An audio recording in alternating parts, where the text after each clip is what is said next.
आप सभी का एक बार फिर से बहुत बहुत स्वागत है मेरे चैनल कन्वेंशनल साइंस में। प्रीवियस जो हमने वीडियोस बनाए थे उसमें हमने आपको सेल्स ऑफ इम्यून सिस्टम के बारे में बता दिया था बहुत अच्छे तरीके से। और आज हम करने वाले हैं ऑर्गन्स ऑफ इम्यून सिस्टम। तो चलिए हम चलते हैं अपने टॉपिक की तरफ, ऑर्गन्स ऑफ इम्यून सिस्टम। तो जो ऑर्गन्स ऑफ इम्यून सिस्टम है उनको फंक्शन के बेसिस पे दो कैटेगरीज में डिवाइड किया गया है। Primary lymphoid organs, here the pre represent primary, L for lymphoid and O for organ। तो कैटेगराइज किया गया है प्राइमरी लिम्फॉइड ऑर्गन्स को और सेकेंडरी लिम्फॉइड ऑर्गन्स को। अब इनको किस बेसिस पे कैटेगराइज किया गया है, तो फंक्शन के बेसिस पे। तो फिर इन दोनों का फंक्शंस भी देख लेते हैं। तो जो प्राइमरी लिम्फॉइड ऑर्गन्स है, यहाँ पे जो हमारे लिम्फोसाइट्स है, जो हमारे बी लिम्फोसाइट्स और टी लिम्फोसाइट्स है, जो हमने पढ़ा था सेल्स ऑफ इम्यून सिस्टम में, उनका यहाँ पे मैचुरेशन होता है। और यहाँ सेकेंडरी लिम्फोइड में क्या होता है कि ये क्या करते हैं, ये एंटीजन को ट्रैप करते हैं और फिर इनको रिप्रेजेंट करते हैं हमारे लिम्फोसाइट्स को। तो ये दोनों उनका फंक्शन देख लिए आप लोगों ने। अब हम देखते हैं कि जो पी लिम्फोसाइट्स और पी लिम्फोसाइट्स कह रही हूँ, जो प्राइमरी लिम्फोसाइट्स और जो सेकेंडरी लिम्फोसाइट्स हैं, इनके टाइप्स क्या हैं। तो जो हमारा प्राइमरी लिम्फोसाइट्स है, इसमें आपको दो आते हैं। कौन कौन आते हैं? थाइमस आता है और बोन मैरो आता है। एक चीज़ आपको पता होगी थाइमस के बारे में, आपने सुनी होगी कि जैसे जैसे एज बढ़ता जाता है ना, वैसे वैसे हमारी जो बॉडी है ना, वो मतलब जो थाइमस होता है ना, उसकी जो साइज़ है वो डिक्रीज़ होती जाती है। तो इसलिए आप देखते हो कि जो हमारे ओल्ड एज्ड लोग होते हैं ना, उन लोगों की जो इम्यूनिटी होती है वो बहुत कम होती है। क्यों? क्योंकि थाइमस में ही मैचुरेशन होता है टी सेल्स का, जो कि अभी हमें पढ़ने वाला है। तो ये चीज़ को भी आप ध्यान रखिएगा, ये चीज़ काफ़ी एग्जाम्स में पूछे जाते हैं। अब हम देखते हैं, हमने प्राइमरी लिम्फोइड ऑर्गन्स देख लिया, और तो उसमें आपको कौन कौन से हुए? थाइमस हुआ और बोन मैरो हुआ। और जो हमारा सेकेंडरी लिम्फोइड ऑर्गन्स है उसमें आपको कौन कौन हुआ? स्प्लेन हुआ, लिम्फ नोड्स हुआ और माल्ट हुआ। अब हम एक एक करके इनके बारे में पढ़ेंगे। तो सबसे पहले हम लेते हैं थाइमस, ठीक है। तो चलिए हम थाइमस की तरफ चलते हैं। तो थाइमस के बारे में हम देखते हैं। तो थाइमस के बारे में देखिए सबसे पहले कि ये सिचुएटेड कहाँ होता है। तो ये पाया जाता है अबव हार्ट। ये एक बाइलॉब्ड स्ट्रक्चर है, और ये जो इंटरनली है जुनेटेड होता है बहुत सारे लोब्यूल्स में, बहुत सारे कंपार्टमेंट्स में, जो कि एक दूसरे से सेपरेट होते हैं थ्रू कनेक्टिव स्ट्रैंड्स, जिनको हम बोलते हैं ट्रैबिक्यूले, ठीक है। और यहाँ पे जो मिनी लोब्यूल्स है, तो जिसमें से हर एक लोब्यूल जो है ये दो जोन्स में डिवाइडेड रहता है। कौन कौन से जोन्स? मेडुला और कॉर्टेक्स। मेडुला में क्या होता है? मेडुला में मैचुरेशन ऑफ टी सेल्स, और कॉर्टेक्स में division of immature T cells. हर एक लोब्यूल में दो जोन्स होते हैं, कॉर्टेक्स और मेडुला। कॉर्टेक्स में क्या होता है, जो हमारे इमेच्योर टी सेल्स हैं, मतलब वो अभी अपने फंक्शन को तैयार नहीं है, जो उनका कोई फंक्शन नहीं कर सकते हैं, वो तुरंत अभी प्रोड्यूस हुए हैं, तो उन जो इमेच्योर टी सेल्स उनका डिवीज़न होता है, और मेडुला में मैचुरेशंस होता है। अब आप इस चीज़ को एक ट्रिक से याद कर सकते हैं। यहाँ पे आपको लिखा हुआ है मेडुला, ठीक है, मेडुला लिखा हुआ है। मेडुला का एम और मैचुरेशन का एम। तो आप ये याद कर लिए कि मेडुला में मैचुरेशन होता है टी सेल्स का। कॉर्टेक्स का सी से सेल डिवीज़न भी होता है, यानी कि इमेच्योर टी सेल्स का डिवीज़न होता है कॉर्टेक्स में। तो इस चीज़ से जब आप याद करेंगे इस ट्रिक से, तो आप इस चीज़ को कभी नहीं भूलेंगे। तो थाइमस के बारे में हम देखते हैं। तो थाइमस के बारे में देखिए सबसे पहले कि ये सिचुएटेड कहाँ होता है। तो ये पाया जाता है अबव हार्ट। ये एक बाइलॉब्ड स्ट्रक्चर है, और ये जो इंटरनली है जुनेटेड होता है बहुत सारे लोब्यूल्स में, बहुत सारे कंपार्टमेंट्स में, जो कि एक दूसरे से सेपरेट होते हैं थ्रू कनेक्टिव स्ट्रैंड्स, जिनको हम बोलते हैं ट्रैबिक्यूले, ठीक है। और यहाँ पे जो मिनी लोब्यूल्स है, तो जिसमें से हर एक लोब्यूल जो है ये दो जोन्स में डिवाइडेड रहता है। कौन कौन से जोन्स? मेडुला और कॉर्टेक्स। मेडुला में क्या होता है?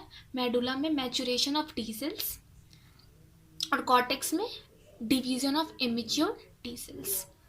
हर एक लोब्यूल में दो जोन्स होते हैं, कॉर्टेक्स और मेडुला। कॉर्टेक्स में क्या होता है, जो हमारे इमेच्योर टी सेल्स हैं, मतलब वो अभी अपने फंक्शन को तैयार नहीं है, जो उनका कोई फंक्शन नहीं कर सकते हैं, वो तुरंत अभी प्रोड्यूस हुए हैं, तो उन जो इमेच्योर टी सेल्स उनका डिवीज़न होता है, और मेडुला में मैचुरेशंस होता है।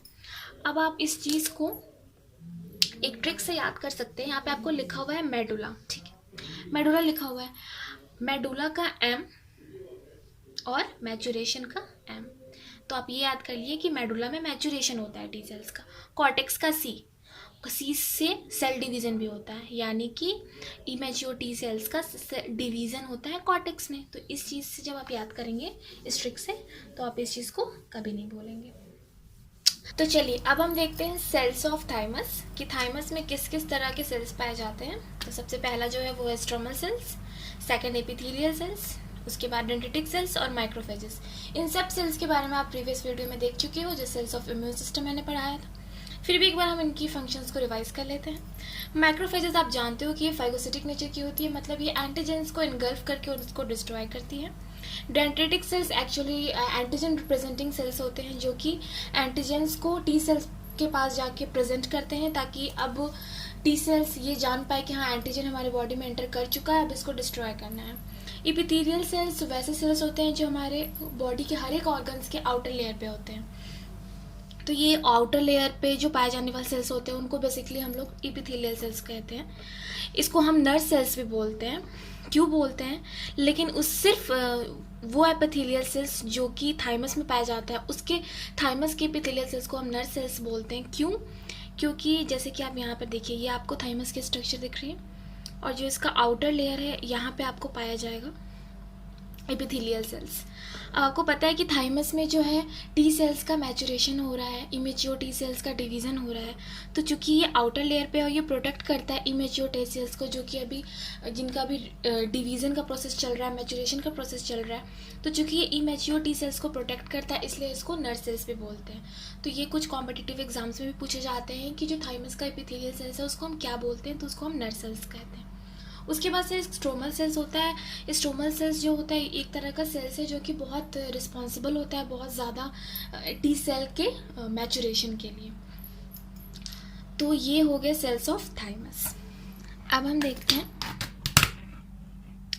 बोन मैरो के बारे में, जो हमारा सेकेंड प्राइमरी लिम्फोइड ऑर्गन्स है। इसमें हम देखते हैं कि जो जिस तरह से थाइमस में टी लिम्फोसाइट्स का मैचुरेशन और डिवीज़न हुआ, उसी तरह बोन मैरो में बी लिम्फोसाइट्स का डिवीज़न और मैचुरेशन होता है। इसमें भी सेल्स पाए जाते हैं। इसका जो स्ट्रोमल सेल होता है, बोन मैरो का जो स्ट्रोमल सेल्स होता है, जब वो बी सेल्स से इंटरेक्ट करता है, तो इंटरेक्ट करने के बाद वो साइटोकिन रिलीज़ करता है। साइटोकिन के बारे में आपको बता चुकी हूँ कि साइटोकिन एक तरह का केमिकल होता है। ये तब प्रोड्यूस होता है जब हमारे बॉडी में कोई एंटीजन आ जाता है।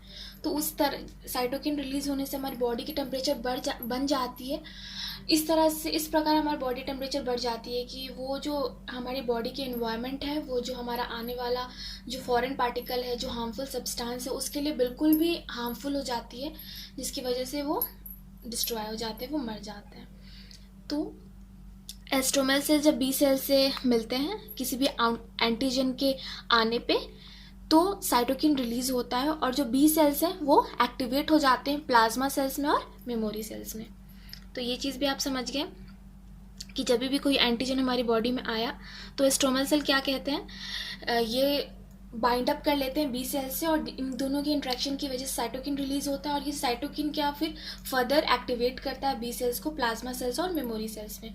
प्लाज्मा सेल एंटीबायोटिक रिलीज करता है और मेमोरी सेल उस रिस्पॉन्स को याद करता है कि ये एंटीजन है, ताकि दूसरी बार अगर हम उसको उस एंटीजन से हम इन्फेक्टेड होते हैं तो इस बार जो वो रिस्पॉन्स देगा हमारा इम्यून सिस्टम, वो ज़्यादा स्ट्रांगली देगा। तो ये आप बोन मैरो और थाइमस के बारे में समझ गए, मतलब आप। तो ये हमारा प्राइमरी लिम्फोइड ऑर्गन्स हो गया, आपको समझ में भी आ गया होगा आई होप। अब हम देखते हैं सेकेंडरी लिम्फोइड ऑर्गन्स, बट उसको देखने से पहले हम एक चीज़ समझते हैं, एक टॉपिक जो है हमारे लिम्फेटिक सिस्टम। ये क्या होती है? ये कोई प्राइमरी लिम्फोइड ऑर्गन्स या सेकेंडरी लिम्फोइड ऑर्गन्स का टाइप नहीं है, ये एक अलग से एक सिस्टम है, लिम्फेटिक सिस्टम। जिस तरह से हमारी बॉडी में ब्लड वेस्कुलर सिस्टम है जो कि बताता है कि हमारे बॉडी में ब्लड किस तरह से फ्लो करता है, उसी तरह जो ये लिम्फेटिक सिस्टम है ये हम दिखाता है सर्कुलेशन ऑफ लिम्फ। अब ये लिम्फ क्या होता है इसके बारे में हम देखते हैं कि जो लिम्फ है उसको हम लोग बॉडी फ्लूइड भी कहते हैं। ये एक्चुअली ब्लड का फ्लूइड पार्ट होता है, ठीक है। ये टिश्यू स्पेसेस में पाया जाता है और टिश्यूज़ को बात करता है, न्यूट्रिएंट प्रोवाइड करता है टिश्यूज़ को, जहाँ पे ब्लड नहीं जा सकता है। क्योंकि ब्लड हमारे बॉडी के ऑर्गन्स को करता है, बट जो छोटे छोटे टिश्यूज़ हैं उनके पास तक नहीं जाता है, क्योंकि वहाँ का जो एरिया होता है वो बहुत नैरो होता है। तो वहाँ तक जो है वो बॉडी, क्योंकि हमारी ब्लड थिक होती है, तो सिर्फ जो फ्लूइड पार्ट है वहीं जा सकता है, तो टिश्यूज़ को जाके वो न्यूट्रिएंट्स देता है। तो वो टिश्यू स्पेसेस में जाता है और टिश्यूज़ को न्यूट्रिएंट्स प्रोवाइड करता है वहाँ पे, क्योंकि ब्लड नहीं पहुँच पाता है। और ये जैसे कि हमारा ब्लड ब्लड वेसल्स में फ़्लो होता है, उसी तरह जो हमारा लिम्फ है वो लिम्फेटिक वेसल्स में फ़्लो होता है। अब देखिए आप कि जो सबसे लार्जेस्ट लिम्फेटिक वेसल है वो है थोरैसिक डक्ट। तो ये भी कुछ कॉम्पिटिटिव एग्जाम्स में पूछा गया है कि what is the name of the largest lymphatic vessel, तो थोरैसिक डक्ट। उसके बाद से इसकी कोई पंपिंग डिवाइस नहीं होती। पंपिंग डिवाइस का मीनिंग हुआ जैसे कि हमारे हार्ट, जो हमारी हार्ट हुई वो ब्लड को पंप करती है, जिसकी वजह से हमारा ब्लड जो है अलग अलग ऑर्गन्स में जाता है हमारे। तो लेकिन जो लिम्फ है उसको, वो जो मूव करती है हमारे बॉडी में, वो उसको कोई पंपिंग डिवाइस के थ्रू उसको रेगुलेट नहीं किया जाता, उसके लिए कोई पंपिंग डिवाइसेस नहीं है। वो जो मसल्स की स्क्वीजिंग एक्शन होती है उसकी वजह से ये फ़्लो करते हैं बॉडी में, टिश्यूज़ में। और इनका जो फंक्शन है, जो सबसे इम्पॉर्टेंट है कि इनकी फंक्शंस क्या होती हैं, तो ये एंटीजन को, जो भी टिश्यूज़ में जो भी एंटीजन एंटर करते हैं, तो चूँकि ये टिश्यूज़ के स्पेसेस में पाए जाते हैं, तो ये एंटीजन को पिक कर लेते हैं, उनको ट्रैप कर लेते हैं और फिर उसको लिम्फोइड ऑर्गन्स तक पहुंचाते हैं, और फिर लिम्फोइड ऑर्गन्स में वहाँ पे उनका एंटीजन से इंस्ट्रैक्शन होता है, या फिर T cells, killer T cell, microphages, ये सब उनको डिस्ट्रॉय कर देते हैं एंटीजन को। तो ये पूरा फंक्शन हुआ लिम्फ का, और ये हमारा हुआ लिम्फेटिक वेसल। अब जो सेकेंडरी लिम्फोइड ऑर्गन्स है वो हम नेक्स्ट वीडियो में पढ़ेंगे, उसमें हमको पढ़ना है स्प्लीन, लिम्फ नोड्स और माल्ट, जो कि हम नेक्स्ट वीडियो में पढ़ेंगे। आज की आपको वीडियो से कोई भी डाउट है तो आप कमेंट बॉक्स में पूछ सकते हैं। And thank you so much for watching my video so patiently. If you found it useful then please like, share and subscribe. और जो मेरा नेक्स्ट वीडियो है वो मैं कल ही अपलोड करूँगी।